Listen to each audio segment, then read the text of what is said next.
देखो, पहली बात तो ज्ञान सुनना और समझना ये बहुत ही महत्वपूर्ण है। फिर भेद को प्राप्त करना, अगर बताने वाले ने भेद बता दिया और ज्ञान से उसका मिलान भी आपने कर लिया तो फिर उस पर विश्वास होता है, और विश्वास होने के बाद फिर उसको धारण करना फिर आसान हो जाता है। अगर विश्वास ही नहीं हुआ और हम वो भजन कर रहे हैं तो हमारी धारणा पक्की नहीं होती। ये बहुत जरूरी है। समझकर महाराज ने कहा है, क्या कहा है? समझा बिन शिवरन नहीं, कण बिन कैसा भोग, चढ़िया बिन सुख राम कहे, क्या त्यागी तन जोग। समझा बिन, अब समझना क्या है? यही समझना है कि हम जो भजन कर रहे हैं वो भजन जा कहाँ से रहा है, किस रास्ते से जा रहे हैं हम। बाहर समझना है और भीतर भी समझना है। भीतर भी आपको सूरत लगाने के लिए क्यों कहते हैं कि वहाँ सूरत लगा? क्या वहाँ का कोई केवल थोड़ी सी अनुभूति सुन के निकल जाओ, ऐसा है क्या? आपकी ऊर्जा पिंड से ब्रह्मांड में चढ़ाना है, ये सांस उच्छ्वास से राम राम करते करते प्रेम से। तो ये जा कहाँ से रही है, चढ़ कहाँ से रही है, और उसकी अनुभूति आपको घट में हो रही है कि नहीं हो रही है। समझा बिन सिमरन नहीं, कण बिन कैसा भोग, और चढ़िया बिन सुखराम कहे, क्या त्यागी तन जोग। उसको योगी कैसे कहेंगे? जो ऊपर चढ़े ही नहीं है उसको त्यागी नहीं कहेंगे, वो तो पिंड में ही है। तो धारणा को समझो। एक बार धारणा बन गई, एक बार ज्ञान समझ में आ गया, फिर आसानी से इस रास्ते पे हम चलेंगे। और धारणा गलत बन गई तो तोड़ना बहुत मुश्किल है, बड़ी मुश्किल है। बहुत बहुत अच्छी बात बता रहे हैं। अगर ये बात यहाँ अगर कभी बिल्कुल बरोबर, कभी ऐसा होता, हम जो बोलते हैं ना 3 घंटे में करा दे, 3 घंटे में करा दे, लेकिन जो 3 घंटे में जो पहुंचा इस तरीके से सही तरीके से, अगर उसकी उल्टी हो गया तो 3 घंटे में उसको 6 घंटे लगते लाने को वापस। ऐसे मेहनत हुई है हमारी। नहीं बात सही है। अरे डबल से भी टेबल से। अरे इधर तो 20-20 साल से वो गलत ही कर रहे हैं। वो कैसे तो ठीक है। कैसे इसका एक छोटा सा प्रमाण दे पता दो नहीं आपको क्या कर रहे हो। ये एक व्यक्ति आया एक हारमोनियम टीचर के पास सीखने के लिए, पीटी। अब वो हारमोनियम टीचर ने पूछा कि भाई कुछ जानते हो, सारे गम पद, कुछ संगीत वंगीत कहीं सीखा, कहीं पढ़ा, कहीं सुना? उसने कहा नहीं गुरुजी, मैंने तो कहीं सीखा ही नहीं, मुझे कुछ आता नहीं, इसका कोई ज्ञान ही नहीं है। ये पहली बार मैं आपके पास आया हूँ। अभी तक पेटी कैसे खुलती है, कैसे उसको सुर लगाना, ये भी मुझे पता नहीं। ठीक है भाई, 1000 रुपये महीना लेंगे और 3 महीने में तुमको ट्रेन कर देंगे। अब ये दूसरा सुन रहा था, वो भी आया था हारमोनियम सीखने के लिए। अब वो जाने के बाद उसने पूछा मुझे भी सिखा दो। अब इसको लगा, अभी उन्होंने दोनों की बातें सुनी थी, ये दूसरा हमको बोल दिया है इन्होंने। तो उसको पूछा भाई कुछ जानते हो? ज्ञान ही समझदार तो पेटी के बारे में, सारे गम पद निस, बहुत जानते हो।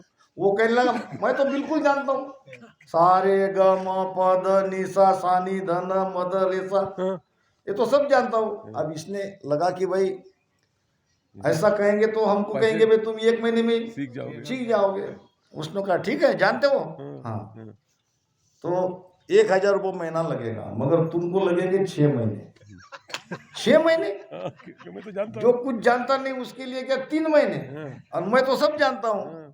अरे भाई तुम जो उल्टे सीधे जान गए हो, इसको छुड़ाने के लिए 3 महीने लगेंगे, तुमको तो लगेंगे 3 ही महीने, मगर जो तुम पहले सीख के आए हो इसको छुड़ाना पड़ेगा मुझे, तभी तो मानोगे। सभी मानोगे ही नहीं, हमारी बात ही नहीं मानोगे। तो महाराज कहते हैं धारणा गलत अगर बैठ गई तो छुड़ाना बड़ा कठिन है। जैसा कि राजा भोज का एक प्रसंग याद आ गया, बहुत ही ज्ञानवर्धक ये दृष्टांत है। राजा भोज को एक दिन लगा, नगरी में उसका एक मित्र था शेठ शाहूकार, और उसका था चंदन का कारोबार। चंदन की लकड़ी की टाल, कितना पैसे वाला होगा, कितना धन, और राजा का मित्र था। एक दिन राजा भोज को लगा कि ये शेठ जी का सारा धन छीन के सरकारी खजीने में जमा करना चाहिए। मन में आया, राजा भोज ज्ञानी थे। फिर सोचने लगा रात में कि ये मैंने कैसे विचार आया मेरे मन में, जो मेरा परम मित्र है, जिसको रोज मैं बिना मिले मेरा दिन जाता नहीं, संतोष होता नहीं, और जिसने हमेशा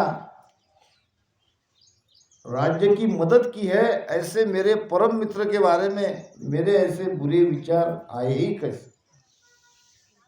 प्रधान जी को बुलाया, कहा कि कुछ ज्ञानियों को बुलाओ, मैं बड़ा दुखी हूं कि मेरे परम मित्र के बारे में ऐसे कुविचार कैसे आए,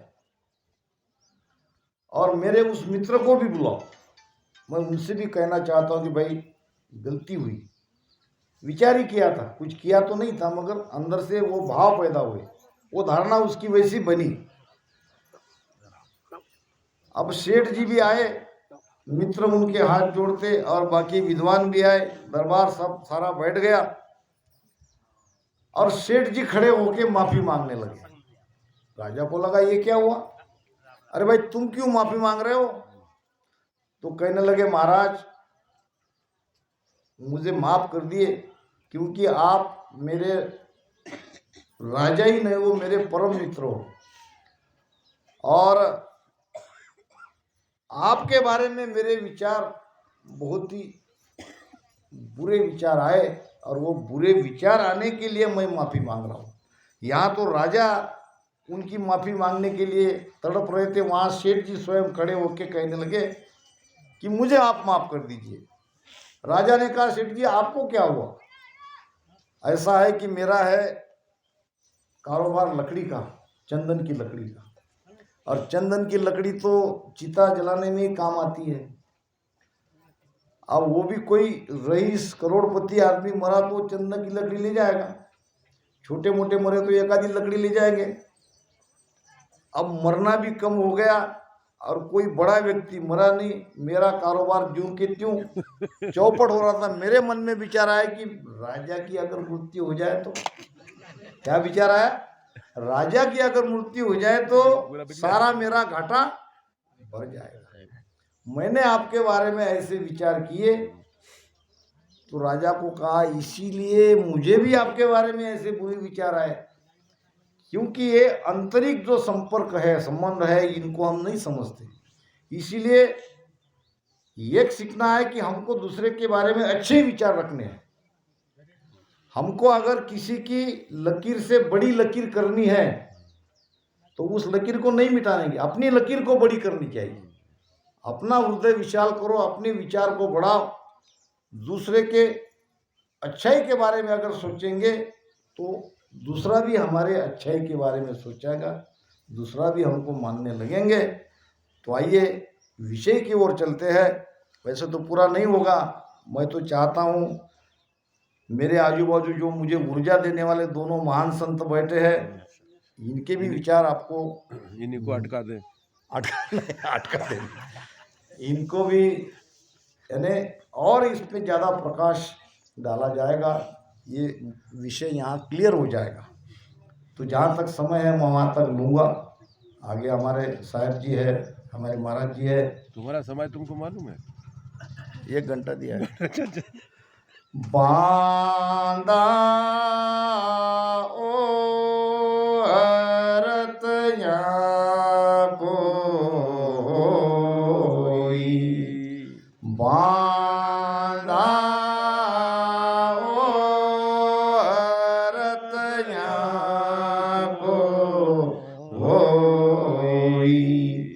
नाम न्यारो भेद न्यारो नाम न्यारो भेद न्यारो सतगुरु न्यारा जोई बांधा ओ हरत यागो होई बांधा ओ हरत यागो होई।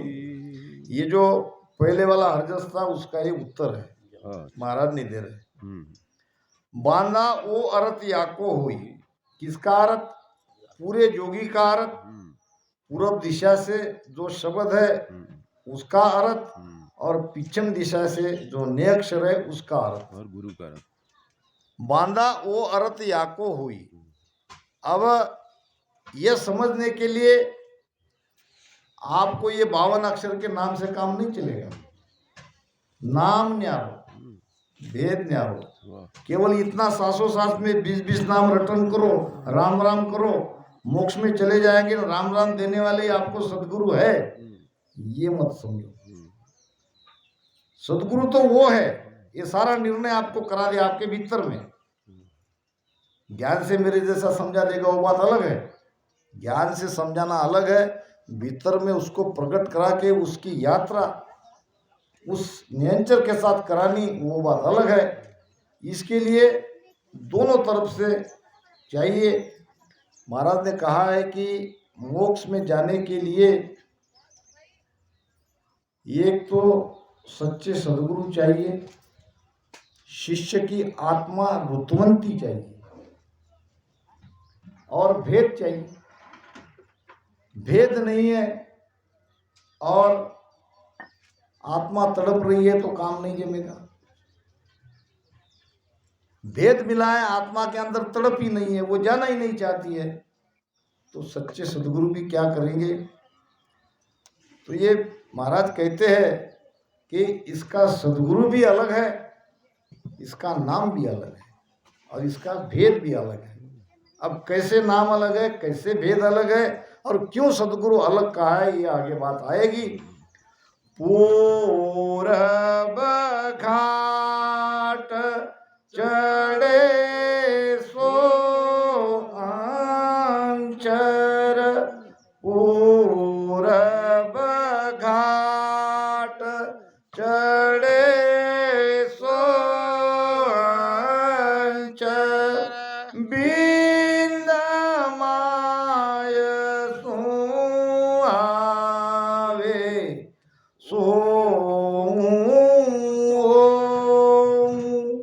जाप जपो सो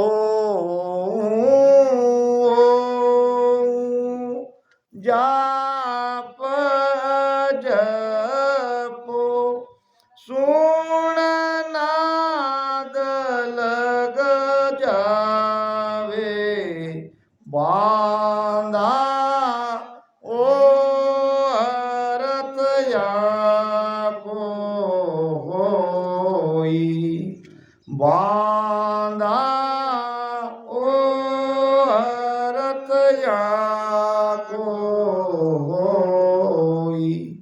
नाम न्यारो भेद न्यारो, नाम न्यारो भेद न्यारो, सतगुरु न्यारा जोई, बांधा ओ हरत याको होई।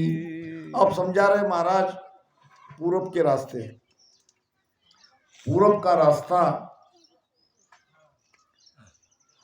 कैसे, उस रास्ते से भ्रुकुटी होते हुए ब्रह्म तक जाते हैं। 10वें द्वार तक भी नहीं जाते, कोई बिरले जाते, ज़्यादा से ज़्यादा ब्रह्म तक जाएंगे भ्रुकुटी होते हुए। पूर्व घाट चढ़े सो अंचर, वो जो अक्षर है, अक्षर यानी ब्रह्म का शब्द, ब्रह्म तक ले जाने वाला शब्द ज़्यादा से ज़्यादा शून्य में पहुंचाएगा, वो आता है बिंद से। अब बिंद किसे कहते हैं? एक है नाद, एक है बिंद। नाद और बिंद से उत्पत्ति है, और उत्पत्ति से ठीक उलट नाद और बिंद का बिछड़ना जरूरी है। और बिंद के साथ कोई शब्द ऊपर चढ़ रहा है तो ये उत्पत्ति से अलग नहीं हो सकता, ये सिद्धांत है। पूरब के रास्ते से जो शब्द ऊपर चढ़ता है ये बिंद में से आता है। बिंद क्या है? वैसे बिंद है तो माया और नाद है ब्रह्म, मगर यहाँ जो बिंद है इस शब्द का संबंध है शरीर से, और ये सोहम श्वासा को ही महाराज ने बिंद कहा है। हर जगह जहाँ जो अर्थ बना वहाँ उन्होंने वैसा किया। ये विठल राव के समाज में आई है, सो हम कहिए बिंद धसे अजप्पे संग जाए। तो श्वासा यानी शरीर, शरीर से संबंध है, श्वासा से संबंध है। श्वासा से संबंध में किसी भी नाम से आप जा रहे हो तो नाद और बिंद अलग नहीं होंगे, नाद बिंद का बिछोड़ा नहीं होगा। पूर्व घाट चढ़े सो अंचर बिंद मायसु आवे, इसका संबंध शरीर से है, घट से है। और जो शब्द घट से आता है, जिसका संबंध शरीर से है, वो आपको शरीर से अलग नहीं कर सकता। पूर्व घाट चढ़े सो अंचर बिंद मायसु आवे, सोऊ ओऊ जाप अजप्पो सुन नाद लगवो जावे। ये 4 प्रकार की साधना करने वाले ये बिंद के शब्द के साथ ऊपर चढ़ते हैं। एक सोहम, कल चर्चा हुई थी हमारी, बहुत अच्छी तरह से हमारे साहब ने बताया। सोहम ऐसी साधना करते, श्वासा लेते हुए सोहम, यानी ऊपर चढ़ते हैं और ऊपर से नीचे आ जाते हैं, और यहाँ से और उठाते हैं, ऊपर चढ़ते हैं, यानी ये भी है पूरब का ही रास्ता। और फिर करते हैं ओम वाले, उनकी भी साधना लगभग वैसी है। वो नाद को सुनते हैं ओम शब्द के आधार से। हम यहाँ किसी भी धर्म की पंथ की निंदा नहीं कर रहे, ये तो वास्तविकता जो है वो उनकी पहुंच बता रहे हैं, और वो भी इस बात को मानेंगे।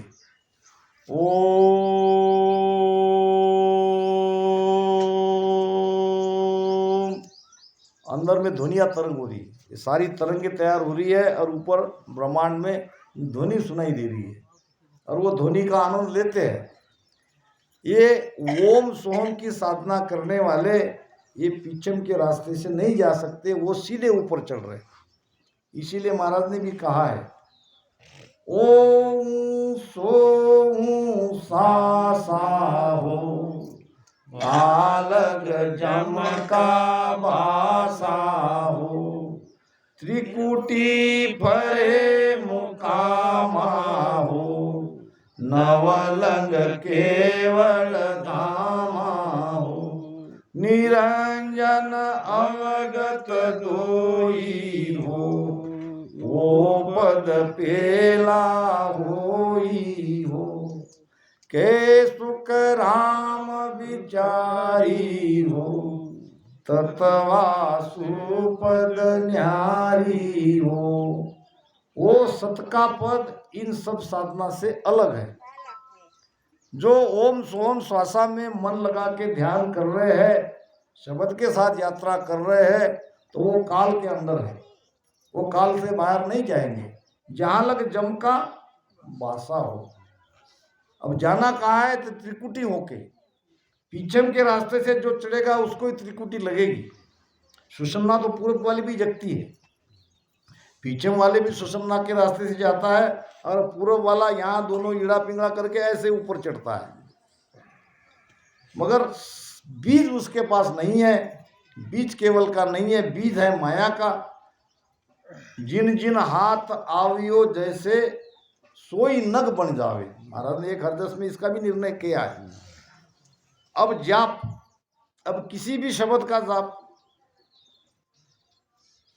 रचना से तो करेंगे, बैखरी वाणी से तो करेंगे, तो कोई भी जाप नियंचर को, प्रकट नहीं। यानी ये नियंचर ये सब साधना से अलग है। हम जो जाप कर रहे हैं, हम केवल वो प्रेम लाने के लिए कर रहे हैं। ये हमारे राम राम 707 में रटन करने से प्रेम आता है। प्रेम और किसी से भी नहीं आता। मुख रटना बिन नाम बार लो इन घट आवे नाई।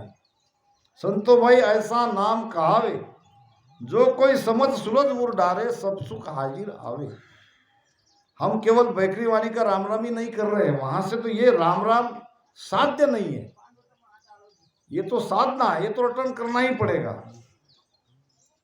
तो इनका रटन करने के बाद ही तो ये भेद समझ में आता है, ये शब्द जगता है। तो किसी भी और शब्द का जाप, मैंने पहले ही कहा कि हम अगर ऊर्जा को नाभि से ऊपर चढ़ा रहे हैं राम राम करते करते भी, तो ये भी जाप हमारे लिए नियंचर खोलने वाला नहीं है। ये भी ध्यान में रखने जैसी बात है। ओम सोम जाप। और अजप्पो क्या है, अजप्पो को समझो। महाराज ने विठ्ठलराव के समाज में कही है कि नियंचर जगली की विधि क्या है, और उसमें अजप्पा भी आता है। ओम अजप्पो संग करे सोहम सासा जान, ररो ममोरट जी बसु धरे बीच में आन। धरे बीच में आन तबे ने अंचर पावे, इन छे के बिन मेल पीट रहा कदे न पावे। सुख रामदास ये एकटा मथे नाभ में आन। वो अजप्पो संग करे सो हम श्वासा जान। अब ये है विधि। अब इसको सुन के घबराने की आवश्यकता नहीं है, क्योंकि हम सब कर ही रहे, ये सब कर रहे हैं। हमको भजन बताने वाले यही सब सिखाते हैं। केवल इसका शास्त्रोक्त परिचय महाराज यहाँ दे रहे हैं, हकीकत में प्रैक्टिकल में ये सब कर रहे हैं। ओम अजप्पो संग करे। अब ओम क्या और सोहम क्या, दोनों तो श्वासा है, मगर कौन सी श्वासा ओम है और कौन सी सोहम है, सगड़ मगड़ नहीं जमेगा। जिससे बोलते हैं वो है ओम, जिससे अक्षर की उत्पत्ति नाभि से होती है। हम जो बोल रहे हैं हर एक अक्षर नाभि से पैदा होते हैं। परा से पश्चंती में आते हैं, पश्चंती से मध्यमा में आते हैं, और मध्यमा में तैयार होकर बैकरी वाणी से बोलते हैं। तो ये सब ओम श्वासा से बोले जाते हैं, और सोहम श्वासा से हमारे पंच प्राण कार्य करते हैं। जो एक श्वास हम अंदर लेते हैं, एक प्राणवायु जब हमारे अंदर जाती है, तो यहाँ का ये उदान वायु और यहाँ का प्राण, यहाँ का समान सारे शरीर में है व्यान, नीचे का अपान, ये सारे वायु कार्य करने लगते हैं। और भी उपप्राण है, नाक, कुर्रम, किरकिन, धनंजय, ये सब वायु शरीर के अंदर में अपना कार्य करते हैं। उसका आधार है सोम श्वासा। तो ये ओम सोम संग करे, यानी दोनों श्वासों को बराबर में आप उसको लगाओ ध्यान में। जिससे बोलते हो उससे राम राम राम राम करो, और सोहम श्वासा को जानो, उसको समझो, उसको भीतर में देखो, उसमें मन को लगाओ। ररो ममो रट जीव सुरकार और मकार का जिब्या से रटन करो, और बहुत तेजी से करो। उताविल होना चाहिए। उताविल यानी कितना लू कितना न। रसना से राम राम रटन करना बंद करना ही नहीं चाहिए, ये तो चलती रहनी चाहिए। ररो ममो रट जीव सु धरे बीच में आन। किसको? दोनों श्वासा के बीच में रकार मकार ओम सोहम श्वासा को बीच में लगाओ और उसमें ध्यान लगाओ। सूरत वहां ध्यान लगाओ, वहां सुरती लगाओ।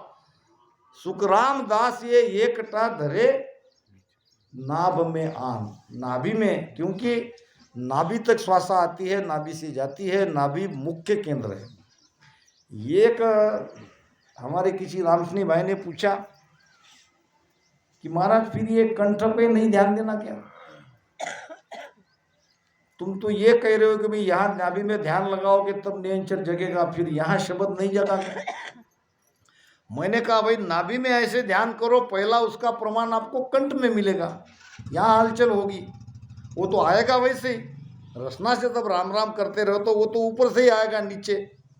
अब ये पीठ के रास्ते से पश्चिम का मार्ग खोलने के लिए महाराज कह रहे हैं कि पीठ रहा कदे न पावे, ऐसे नहीं करोगे आगे तो पश्चिम के रास्ते से हम नहीं पलट सकते।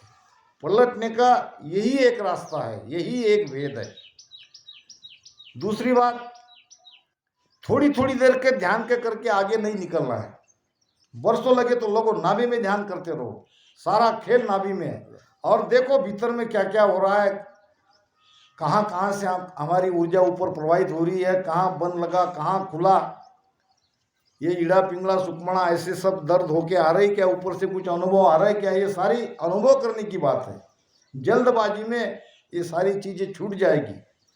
और एक बार सुरती कहीं टिक गई, दुनिया तो अंदर में है, क्या नए आपको मिल रही है ऐसी कोई बात नहीं है। वो तो आपने कुछ किया तो भी वो चल रही है, नहीं किया तो भी चल रही है। फर्क कितना हुआ, आपका ध्यान लग गया, आपको सुनाई दे रही है, आपका ध्यान 12 है, नहीं सुनाई दे रही है। सूरत फंसी संसार में, फंसे फंसे हो जी। ताते पड़ गए दूर। सूरत संसार में इसलिए वो हम सुन नहीं पा रहे, नहीं तो वो तो सारे अंदर में चल ही रही है। तो ये इसमें आता है अजप्पा। अजप्पा उसे कहते हैं, जाप भी समझ गए आप, ओम सोहम दोनों समझ गए, रकार मकार भी जानते हैं। छठवीं चीज रही अजप्पा। अजप्पा यानी श्वासा को धीमी करना। जितनी तेज हम पहले लेते हैं, फिर धीरे धीरे धीरे धीरे वो धीमी हो जाती है। धीमे होने के बाद उसकी शक्ति बढ़ती है। जितनी तेजी से लोगे, हम जो भी अब बोल रहे हैं तो उसका आधार है श्वासा। सुन रहे हैं तो श्वासा खर्चा हो रहे हैं, देख रहे हैं श्वासा खर्चा हो रहे हैं, ये सब खर्चा हो रही है श्वासा हमारी। अगर ये श्वासा धीमी रही, इसमें सारी हलचल बंद है, कुछ कर नहीं रहे, न देख रहे, न सुन रहे, न बोल रहे हैं, तो उसकी स्ट्रेंथ यानी शक्ति बढ़ती है। तो ये अजप्पा भी जरूरी है। भजन करते करते ये चीज़ अपने आप होती है। एक जगह आप रुक जाते हो, फिर धीरे धीरे बराबर वो चलता है।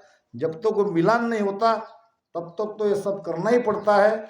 बीच में कभी कभी बहुत जोरदार हम राम राम लेते हैं, कभी कभी चुप हो जाते हैं, इसका मतलब कि वो अजप्पा में हम आ गए। ये अपने आप सारी चीज़ें होती है, इसको अलग से नए करने की आवश्यकता नहीं है। हमारा जो वेद है उसमें ये सारी बातें बराबर हो रही है, केवल इसको नए सिरे से समझना है। क्योंकि विषय वैसा है कि ओऊ सोऊ जाप अजप्पो सुन नाद लग जावे। नाद नाम, नाद कहाँ लगता है? त्रिकुटी में। त्रिकुटी में नाद सुनाई देता है, ये ध्वनियाँ सुनाई देती है त्रिकुटी में, क्योंकि वहाँ मन पकड़ में आ जाता है। तो ये भीतर की जो ध्वनियाँ अपने आप चल रही है वो सुनाई दे रही है, इससे ज़्यादा और कुछ हुआ नहीं।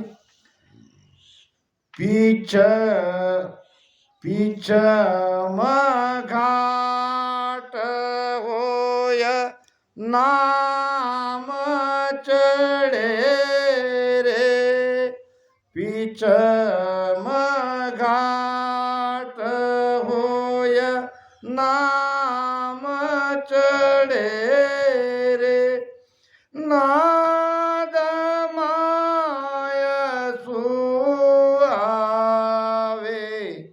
नाद अनाद लांग सत आगे, नाद अनाद लांग सत आगे, आनंद लोक में जावे, बांधा ओ रतया को होई, बांधा ओ रतया को होई नाम न्यारो वेद न्यारो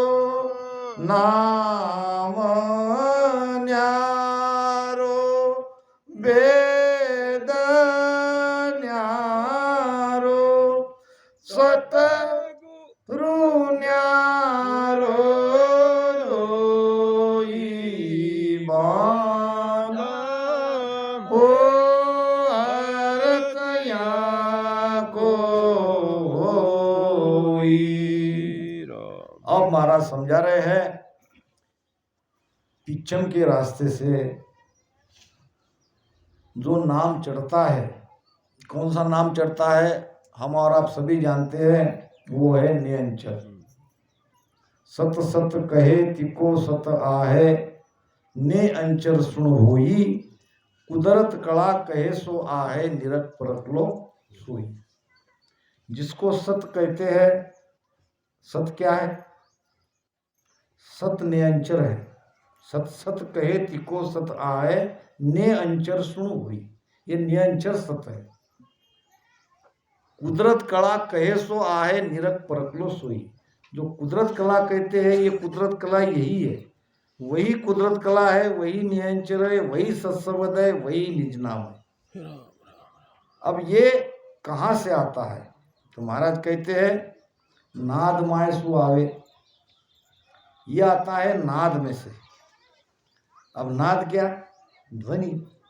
यहाँ से नाद, यहाँ से अनद नाद, और वहाँ जिंग, ये सब ध्वनियाँ ही तो है। ध्वनिया में अंतर है।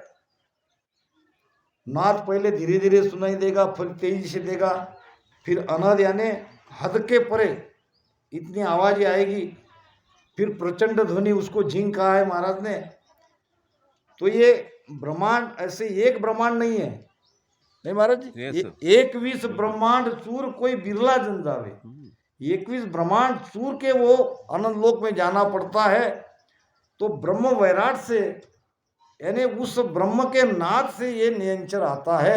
जब मुख से हम राम राम रटन करते हैं तब, अगर नहीं करेंगे तो नहीं आएगा, ये पक्की बात।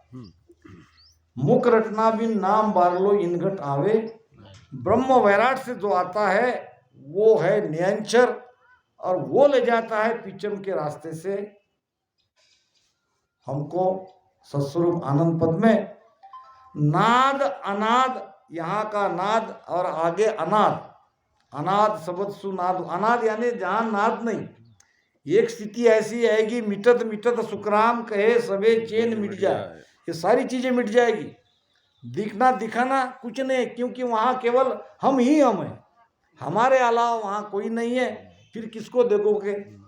तो वो स्थिति आएगी और तब जाएंगे हम आनंद लोक में। अब समय हो गया।